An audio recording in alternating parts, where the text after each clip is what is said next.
You're watching the Central Post. This is Samiksha Ajay.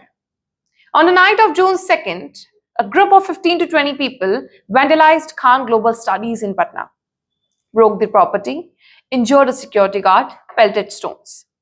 Faisal Khan, widely known as Khan Sir, went on record calling it a coaching mafia attack.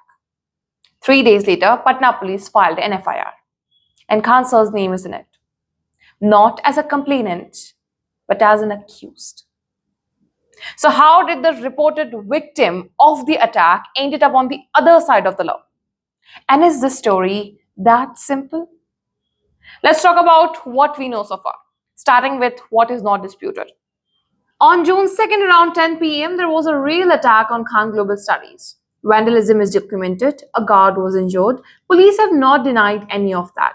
In a city like Patna, where the coaching industry is worth hundreds of crores and operates with fierce territorial competition, violent rivalry is not a new story, as said. So Khan Sir's claim that this was a coordinated hit by rival institutes, that is not an unreasonable starting point.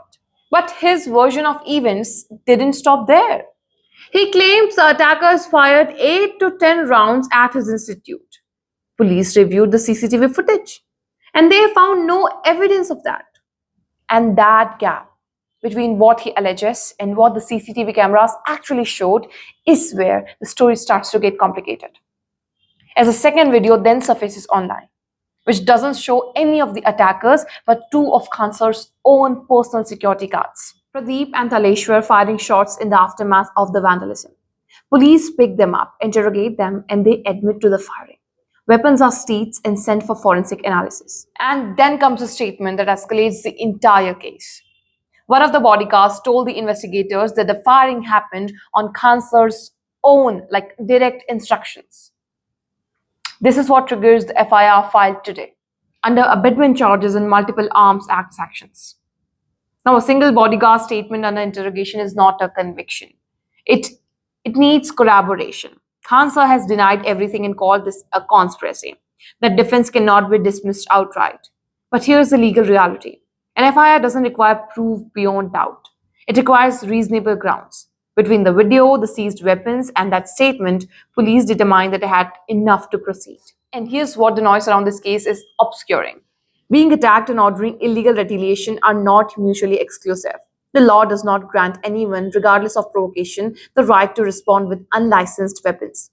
If the forensics confirm the firing, and if the abetment charge holds, the original attack on his institute becomes legally irrelevant to his culpability. Both things can be true. He can be a genuine victim of a rival group's violence and simultaneously responsible for what his guards did afterward. The question that remains largely unanswered, and it's a significant one, is why the alleged attackers haven't been named in an FIR yet. If there is a coaching mafia angle with real evidence behind it, the investigation should be moving in that direction simultaneously.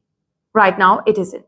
Whether that reflects where the evidence actually point or whether there are other factors at play is something this investigation still needs to answer. Khan Sir has built his identity around being the educator the system couldn't touch. This week, it's a decision made in the immediate aftermath of a real attack by people operating under his roof, possibly under his orders. Forensics will clarify, the investigation will continue, but the story in India is never about who attacked whom. It has always been what happened an hour after and who gave the call. Keep watching the Central Post and we'll keep you updated with whatever else comes up.